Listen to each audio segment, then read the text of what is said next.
SC విభాగం చైర్పర్సన్గా పదవి బాధ్యతల కార్యక్రమానికి విచ్చేసినటువంటి నా సోదరులందరికీ హృదయపూర్వకంగా నమస్కారాలు తెలియజేస్తూ ఇట్టి కార్యక్రమానికి విశిష్ట అతిథిగా విచ్చేసి ఈ కార్యక్రమాన్ని ఆశీర్వదించిన అన్న మహేష్ కుమార్ గౌడ్ గారికి, అన్న నేను ఎన్ఎస్ఐలో ఉన్నప్పటి నుండి అన్న ఎన్ఎస్ఐ స్టేట్ ప్రెసిడెంట్, అన్నకు మరి ప్రత్యేకంగా నేను ధన్యవాదాలు తెలియజేస్తా ఉన్నాను. అన్న నాయకత్వంలో నేను ఎన్ఎస్ఐ నుండి ఈరోజు మళ్ళీ ఎస్సీ సెల్ చైర్మన్గా అన్న అధ్యక్షతనే నేను తీసుకోవడం జరుగుతూ ఉన్నది. మరి ఈ కార్యక్రమానికి విచ్చేసినటువంటి భీష్మ పితామహులు, ఈ కులానికి కులమని తెలియకుండా ఆ కులమని ఈ కులమని లేకుండా ఏకంగా పోరాటం చేసిన మన ప్రియతమ నాయకులు పెద్దలు 86 ఏళ్ల వయసులో కూడా ఈరోజు నన్ను ఆశీర్వదించడానికి వచ్చినటువంటి జేబు రాజు గారికి చేతులెత్తి నమస్కారాలు తెలియజేస్తా ఉన్నా. 86 ఏళ్ళు అయినా అనర్గళంగా మాట్లాడి మిమ్మల్ని అందరినీ కూడా కార్యోన్ముఖులను చేయడానికి ఆయన విచ్చేసినందుకు హృదయపూర్వక ధన్యవాదాలు తెలియజేస్తున్నాను. మరొక మాజీ మంత్రివర్యులు అన్న మోత్కుపల్లి నరసింహులు గారు ఎక్కడున్నారో కనబడతలేరు, మరి వెళ్ళిపోయినట్టున్నది.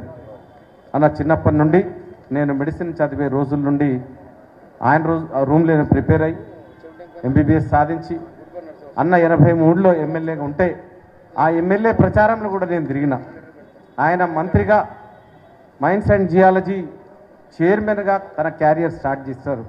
ఈరోజు ఈ కార్యక్రమానికి విచ్చేసి నన్ను ఆశీర్వదించడానికి, నన్ను అభినందించడానికి విచ్చేసిన తనకు కూడా కృతజ్ఞతలు తెలియజేస్తా ఉన్నాను. మరి అదేవిధంగా మంత్రివర్యులు వివేక్ గారు వెళ్ళిపోయినారు సమయం లేక. మరి అన్న అన్ని విధాలా సహకరిస్తూ ప్రోత్సహిస్తూ చేసినందుకు ఆయనకు కూడా నేను ధన్యవాదాలు తెలియజేస్తా ఉన్నాను. మళ్ళొక అన్న మా పొన్నమన్న కూడా నన్ను కరీంనగర్ జిల్లా అధ్యక్షునిగా, అదేవిధంగా ఒక సుశిక్షితుడైనటువంటి నాయకునిగా తీర్చిదిద్దడంలో ఆయన పాత్ర కూడా, ఆయనకు కూడా ధన్యవాదాలు తెలియజేస్తా ఉన్నాను. మరి అడ్లూరి లక్ష్మణ్ గారు సోషల్ వెల్ఫేర్ మంత్రివర్యులు అన్న మరి నవ్వుతూ అందరినీ నవ్విస్తూ మా అన్న సోషల్ వెల్ఫేర్ మినిస్టర్గా పదవి బాధ్యతలు జీవిస్తూ ఉన్నాడు. అదేవిధంగా నా సహచర శాసనసభ్యులు నా స్వంత తమ్ముని కంటే ఎక్కువ నా ప్రియామైన తమ్ముడు వేడుపల్లి సత్యం గారు, కరీంనగర్ జిల్లా అధ్యక్షులు, చొప్పదండి శాసనసభ్యులు. తమ్ముడు ఏమి అనంటే ఎప్పుడు ఎల్లవేళలా నాకు దండగా ఉన్నటువంటి తమ్మునికి కూడా కృతజ్ఞతలు తెలియజేస్తూ కార్యక్రమానికి వచ్చి ఉండి నన్ను ప్రోత్సహిస్తున్న మేడిపల్లి సత్యం తమ్ముడికి మనస్ఫూర్తిగా కృతజ్ఞతలు తెలియజేస్తూ ఉన్నాను. మరి అదేవిధంగా మా అన్న లక్ష్మీకాంతం అన్న గారు, జుక్కల్ శాసనసభ్యులు, ఏ సహాయం అడిగినా అడగగానే చేయూతనందించే అన్న లక్ష్మీకాంతం అన్న గారికి కూడా నేను ధన్యవాదాలు స్వాగతం తెలియజేస్తా ఉన్నాను.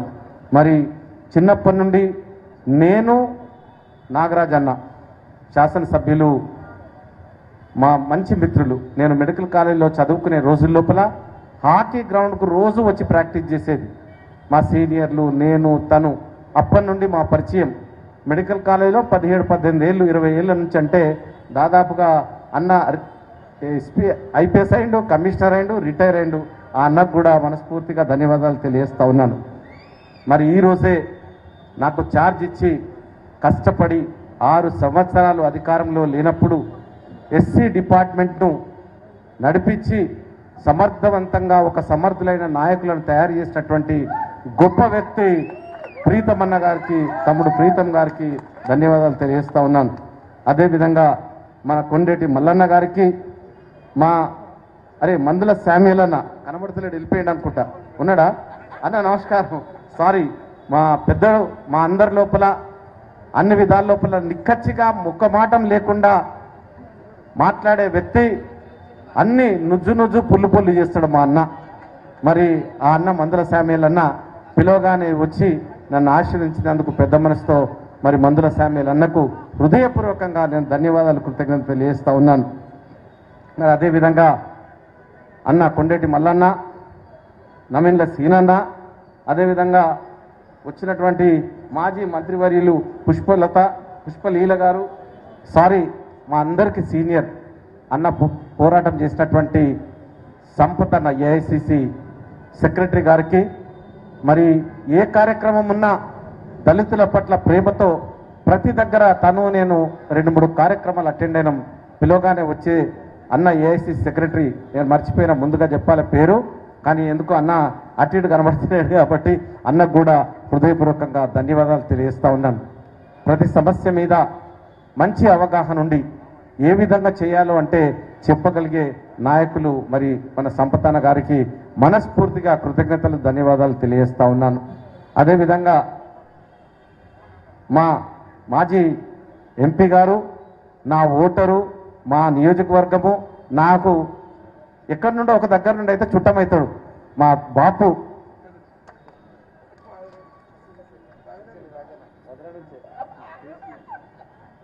వదనే, కవంపల్లి వదనే, మరి మా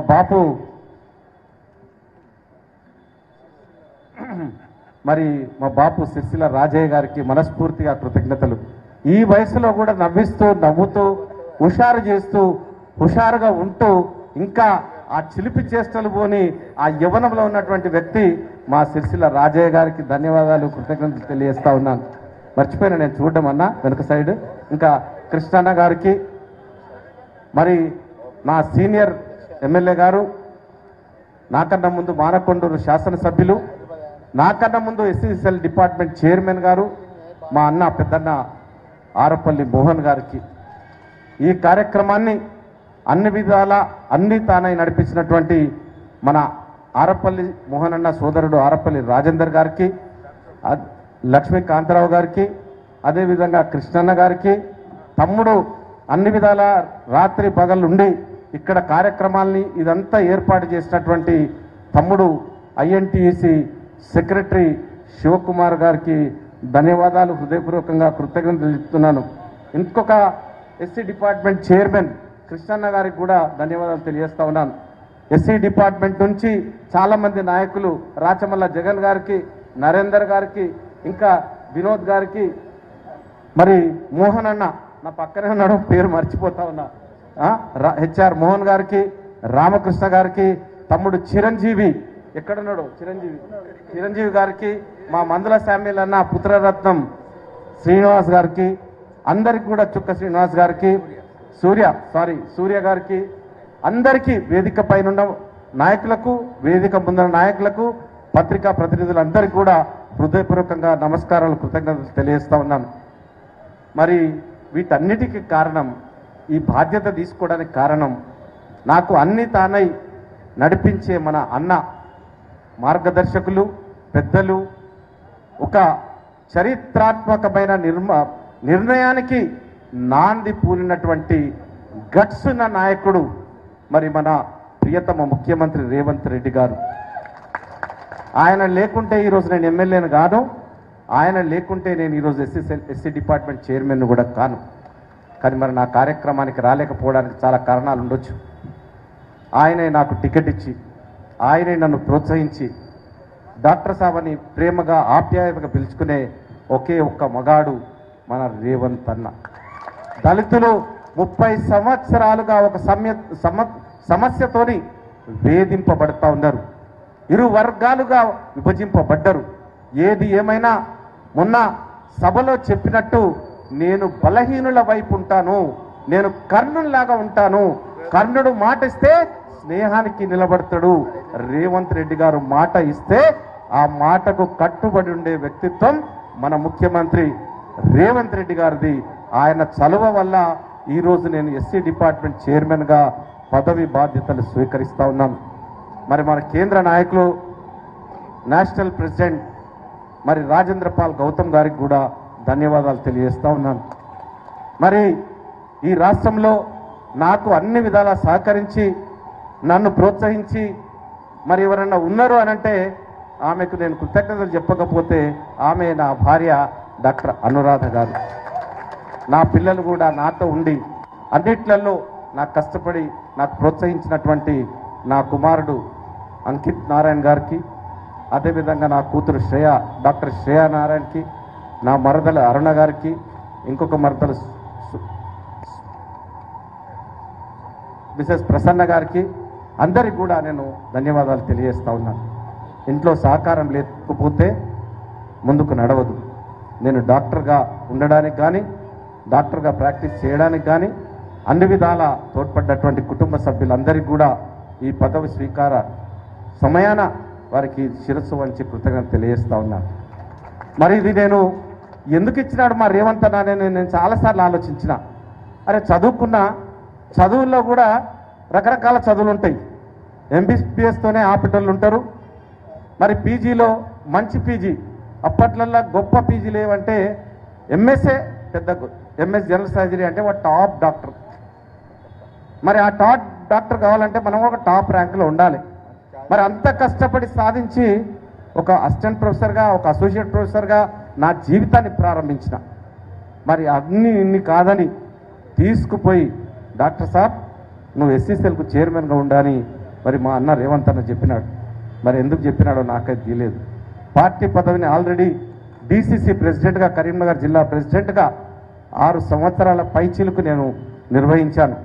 పార్టీకి ఆ బంగళాకు కూడా ఈరోజు ఈ బంగళాకు ఉన్నటువంటి కలర్లు రేవంత్ రెడ్డి గారు వేస్తే కరీంనగర్లో పాడైపోయిన భవనానికి నేను రంగులు దిద్ది ఆ యొక్క కరీంనగర్ జిల్లాలో 5 స్థానాల్లో 3 ఎమ్మెల్యేలుగా గెలిచినాం. పార్లమెంట్ స్థానాల్లో 4 గెలిచినాం నా అధ్యక్షతన. కాబట్టి చాలా కష్టపడి ఎన్నో పోరాటాలు చేసి ఆనాడు బీఆర్ఎస్ అంటే కేసులు పెట్టి, అంటే అరెస్టులు చేసి, అరెస్ట్ చూపించకుండా 24 గంటలు డీటైన్ చేసి నన్ను పెట్టినారు. బీజేపీ వాళ్ళు మన కార్యాలయానికి పరిగెత్తుకుంటూ వచ్చి ఆక్రమణ మన కొట్టడానికి కూడా వచ్చినారు. వాటన్నిటిని కూడా ఎదుర్కొని నిలబడి కరీంనగర్లో కాంగ్రెస్ పార్టీని నిలబెట్టి 4 స్థానాలు పార్లమెంట్ స్థానంలో, జిల్లాలో 3 స్థానాలను గెలిపించినటువంటి వ్యక్తిగా నేను ఉన్నాను. మరి ఆ మొక్కనే మా తమ్ముడు సత్యం ఒకవైపు, నేను ఒకవైపు, ఇద్దరం మా కరీంనగర్కి ఇట్లా ఉన్నాం. మా చుట్టుపట్ల మా అన్న పొన్నమన్న ఉన్నాడు. కాబట్టి శ్రమించినందుకు, కష్టపడ్డందుకు, మరి ఇంత చదువుకున్నందుకు నాకేదో మంత్రి పదవి ఇస్తాడేమో అని అనుకున్నా మా అన్న రేవంత్ అన్న. కానీ తమ్ముడు డాక్టర్ సాబ్ నువ్వు సామాజిక బాధ్యత, ఎస్సీల పట్ల నువ్వు పని చేయాలి. ఎస్సీ డిపార్ట్మెంట్ అంటే ఒక బాధ్యత, అది పదవి కాదు. నువ్వైతే రాష్ట్రంలో ఉన్నటువంటి ఎస్సీ జనాభాని ఐకమత్యపరచగలవు. దళితులందరినీ 59 కులాలకు చెందినటువంటి ప్రతి ఒక్కరిని యూనిఫైడ్ చేసి నువ్వు ఏకతాటిపైకి తీసుకురాగలవు. నువ్వైతేనే సమర్థంగా చేయగలవని నాకు బాధ్యతలు అప్పగించినందుకు ఆయనకు మనస్ఫూర్తిగా చేతులెత్తి దండం పెడతా ఉన్నా, నమస్కారాలు తెలియజేస్తా ఉన్నా. తప్పకుండా మా ముఖ్యమంత్రి గారి ఆశలను, ఆశయాలను ముందుకు తీసుకెళ్తా, తప్పకుండా అవి ఫలించే విధంగా చేస్తా. ఈ ఎస్సీ డిపార్ట్మెంట్ని తప్పకుండా ముందుకు తీసుకెళ్తా, బలోపేతం చేస్తా. 59 కులాలను కులాలుగా విడిపోయినా కలిసి ఉండాలని, ఇంతకుముందు ఏ విధంగానైతే కలిసి ఉన్నామో 30 సంవత్సరాల సమస్యను ఒక ముండోడు, ఒక గట్టోడు, ఒక ధైర్యవంతుడు ఏ విధంగానైతే సమస్యకు పరిష్కారం చూపినటువంటి రేవంత్ రెడ్డి గారి ఆశలను ఇప్పుడు సమస్య అయిపోయింది. మనం అందరం కలిసి బ్రతకాలి. కలిసి ఉంటే కలదు సుఖం. కాబట్టి కలిసి ఉంటే ఐకమత్యమే బలం. కాబట్టి నేను దళిత సోదరులందరికీ కూడా నేను విజ్ఞప్తి చేస్తా ఉన్నా. ఇక్కడికి వచ్చిన ప్రతి ఒక్కరికి కూడా దళితులంటేనే ఒక చులకన భావన, దళితులంటేనే సమాజానికి దూరంగా బ్రతకడం, దళితులకు అవకాశాలు లేక, ఆర్థికంగా లేక ఎంతో మంది వెనుకబడి ఉన్నారు, చదువుకోలేక. మరి ఈరోజు మీరు అందరూ చూస్తూ ఉన్నారు, నా నియోజకవర్గ ప్రజలు కూడా చాలామంది వచ్చినారు. తెలంగాణ నుండి ఎస్సీ డిపార్ట్మెంట్ నుండి చాలామంది వచ్చినారు. కాబట్టి మా అన్నకు నేను ఒకటే విజ్ఞప్తి చేస్తా ఉన్నా, జిల్లా ప్రెసిడెంట్లకు, అధ్యక్షులందరికీ కూడా మీరు పవర్ఫుల్ చేయాలన్నా, వాళ్ళకు గౌరవం దక్కాలన్నా డీసీసీ అధ్యక్షులకు అనుసంధానం చేయాలి. వాళ్ళను కూడా డీసీసీ అధ్యక్షులతో అనుసంధానమై ఒక అధికారంలో భాగస్వామ్యం చేయాలని నేను కోరుతా ఉన్నా. ఎందుకంటే అన్న చాలామంది చాలాసార్లు నాకు ఈ 10-15 రోజుల్లో చెప్పే విషయం ఏంటంటే, అన్నా మేము నామమాత్రంగా ఉన్నాం, మమ్మల్ని ఎవరు పిలిచేటోళ్ళు లేరు, పోతే గౌరవించేటోళ్ళు లేరు. అరే మీ పరిస్థితే కాదు బిడ్డ, నేను ఎమ్మెల్యేనైనా, పుష్పలీల మాజీ మంత్రి అయినా, ఇంకా మా అడ్డూరు లక్ష్మణ్ కుమార్ అయినా మనల్ని చీపురు కట్ట ఉల్లంతా ఉడుస్తుంది. దాని స్థానం ఎక్కడ? మూలకుండాలి. మనం ఎంత గొప్ప పని చేసినా మన స్థానం అక్కడనే ఉంటుంది. ఇంకా మీరేమనుకుంటున్నారేమో ఎమ్మెల్యే చాలా పొద్ద పోటుగాడని, అదేం లేదు. వాళ్ళ దగ్గర మన స్థానం ఎక్కడుండాలో అక్కడే ఉన్నది. కాబట్టి మా అన్న కూడా అన్నీ చూసిన పెద్దన్న మా మహేష్ కుమార్ గౌడ్ గారు. కాబట్టి అన్న దళితులకు సముచితమైన స్థానం. ఎందుకంటే మొన్న ఇచ్చిన చైర్మన్ల లోపల మా వాళ్ళు ఎంతమంది ఉన్నారు? ఇద్దరు. మరి మా స్థానం తప్పిపోయిందన్న. దయచేసి వాళ్ళ స్థానాన్ని మీరు తప్పకుండా మర్చిపోకుండా, దళితుల్లో 59 కులాలు ఉన్నాయి, వాళ్ళందరికీ కూడా 18%. మేము కోరేది 18% అన్న. 100లో 18% అంటే 18 పోస్టులు. 50 ఇస్తే 9 పోస్టులు మీరు తప్పకుండా విధిగా ఇవ్వాలని నేను కోరుతా ఉన్నా, మిమ్మల్ని విజ్ఞప్తి చేస్తా ఉన్నా. మరి దళితులకున్న సమస్య లోపల ఇంకొక పెద్ద సమస్య, గత బీఆర్ఎస్ ప్రభుత్వం లోపల దళితులను ఏదైతే ఇందిరాగాంధీ 75-76లో అసైన్ ల్యాండ్లు బస్తే వాళ్ళు శ్మశాన వాటికల పేరు మీద, ఇంకా వేరే వారి పేరు మీద, హరితహారం పేరు మీద దళితుల భూములు లాక్కున్నారు. మన ప్రభుత్వం వచ్చింది, మా అన్న పెద్ద మనసున్న మహారాజు మా రేవంత్ రెడ్డి గారు ఈ సమస్యను చెప్పి మా అన్న తప్పకుండా దళితుల దగ్గర నుండి తీసుకున్నటువంటి అసైన్ ల్యాండ్లను మళ్ళీ వెనక్కిచ్చి వాళ్లకు పట్టాలు ఇవ్వాలని కోరుతా ఉన్నాను. మరి దళితులకు కేటాయించినటువంటి లిడ్ క్యాప్ ల్యాండ్స్ అన్యాక్రాంతం అయిపోతూ ఉన్నాయి. ఈ భూములన్నింటినీ కూడా మీరు ప్రత్యేక శ్రద్ధ పెట్టి మీరు ఒకసారి సమయం ఇస్తే ఇద్దరం కలిసి ముఖ్యమంత్రి గారి దగ్గరకు పోయి ఈ రాష్ట్రంలో లిడ్ క్యాప్ భూములు అన్యాక్రాంతం కాకుండా కాపాడాల్సిన బాధ్యత కూడా మా అధ్యక్షులు పిసిసి అధ్యక్షులు మహేష్ కుమార్ గౌడ్ గారి పైన కూడా ఉన్నది. కాబట్టి దయచేసి ఈ విషయం బ్యాక్లాగ్ పోస్టులు అట్లనే ఉన్నాయి. ఎస్సీలకు అవుట్సోర్సింగ్ పోస్టులు పెట్టి వాళ్ళకు రావాల్సిన ఉద్యోగాలు మొన్న మనం గ్రూప్ 1లో కానీ, గ్రూప్ 2లో కానీ, గ్రూప్ 3లో, గ్రూప్ 4లో, డిఎస్సిలో ఏ విధంగానైతే ఉద్యోగాలు ఇచ్చినామో ఇంకా ఖాళీగా ఉన్నటువంటి ఉద్యోగాలు చాలా ఉన్నాయి. దయచేసి ఆ ఉద్యోగాల విషయంలో కూడా మీరు చేయాలని నేను కోరుతా ఉన్నా. ఇది మరి మీకు ఇవ్వాల్సిన ఒక ఆలోచన కలిగించే అంశాలు కాబట్టి దయచేసి వాటి విషయం మీరు చేయాలని చెప్తున్నా. మరి ఇక్కడికి వచ్చిన ఎస్సీ డిపార్ట్మెంట్ మిత్రులందరికీ నేను ఒకటి విజ్ఞప్తి చేస్తా ఉన్నా. నేను ఒకటి అనుకుంటా ఉన్నాను, ప్రతి ఒక్క ఎస్సీ అంటేనే మా తమ్ముడు సత్యం చెప్పిండు, దళితులు అంటేనే కాంగ్రెస్ పార్టీకి వెన్నెముక. మనం కొంచెం దూరం జరిగినాం, కాంగ్రెస్ పార్టీ ఖతమైపోయింది. మొన్న హిందూలో కూడా ఆర్టికల్ రాసినారు, దళితులు ఎటువైపు ఉంటే విజయం అటువైపు. 14 నుంచి దళితులు బీజేపీకి ఉన్నారు, బీజేపీ రాష్ట్రాల్లో వస్తున్నాయి. దళితులు టీఆర్ఎస్కు ఉంటే టీఆర్ఎస్కు విజయం వచ్చింది, కాంగ్రెస్కు ఉంటే కాంగ్రెస్కు విజయం వచ్చింది. ఇది అందరూ కూడా గమనించాల్సిన విషయం.